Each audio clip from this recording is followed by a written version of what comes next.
Basketball fans, welcome back. So about 3 weeks ago, we saw the firing of head coach of the Memphis Grizzlies, Taylor Jenkins. He lost his job, and I didn't get the chance to react to it.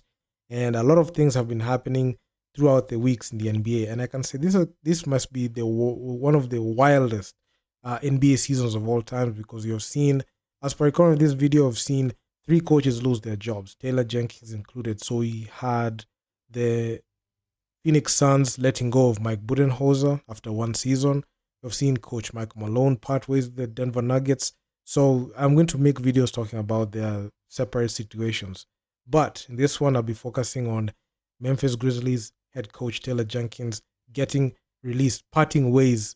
And this was a report that came out, and it was crazy. So this was one of the most bizarre moves this season, and the news was broken by Chris Haynes. And Shams Karania came out and he came out and revealed that the Grizzlies called Jenkins to the office and fired him in person. So this was crazy. So Grizzlies GM Zach Killman gave a statement thanking Jenkins for the role he had played on the team and how well he did in the head coaching position. So the statement read, "I'm genuinely appreciative to Taylor's contributions to this team and this city over the past 6 seasons.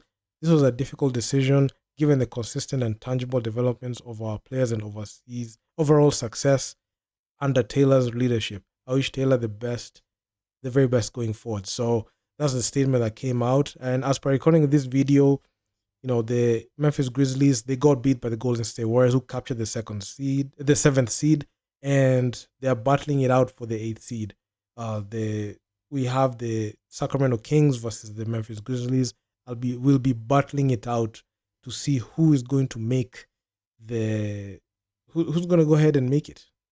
Not even not even the Sacramento Kings, but the Dallas Mavericks, because the Dallas Mavericks finished with the eighth spot. So yeah, it is what it is. So on top of that, the Grizzlies are also playing consistently well this season. Usually, teams firing the head coaches when things go wrong is a regular occurrence, but this is not the case this season. So um, the situation that I've seen this season is firing a head coach just weeks before the playoffs is a bold move, and we've seen the Suns, we've seen the Suns do the same thing. We have seen the Denver Nuggets, and now the first domino to fall was the Memphis Grizzlies. So yeah, it was crazy. It was crazy. So teams try to make these types of decisions, especially when it comes to the off season, because they try to ride out the season and let the coach go at the end. That's what we've seen even with the Lakers. When the Lakers got knocked out in the first round in last postseason, we saw Darvin Ham get the boot. Even after a few days after the whole series went down, when the Lakers went down in 5 to the Nuggets in the first round. So Taylor Jenkins has helped the Grizzlies to a winning record for 3 of the 5 seasons he has been in charge.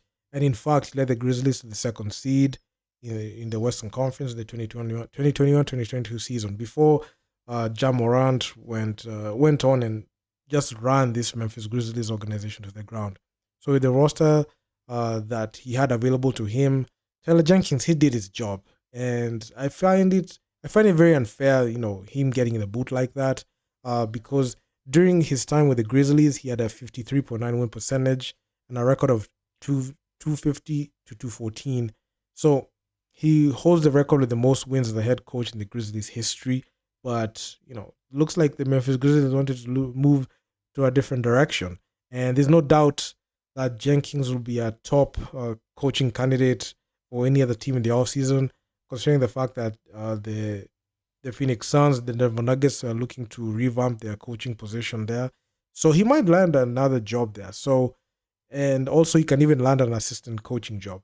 So this move really it didn't make sense to me at all, because the Memphis Grizzlies need all the help they can get. And they need all the experience they can get to be able to get to even do anything in the postseason. Considering the fact that the last time they were in the postseason, they got knocked out in the first round as a second seed. I can even say they got upset. Then in the 2023-2024 season, they didn't do anything. They were not even in the playoff picture. And in this season, with how things have been very poor, especially with Jamorant's, on court and off court antics, especially with the whole gun toting incident that I can say has led to this decision.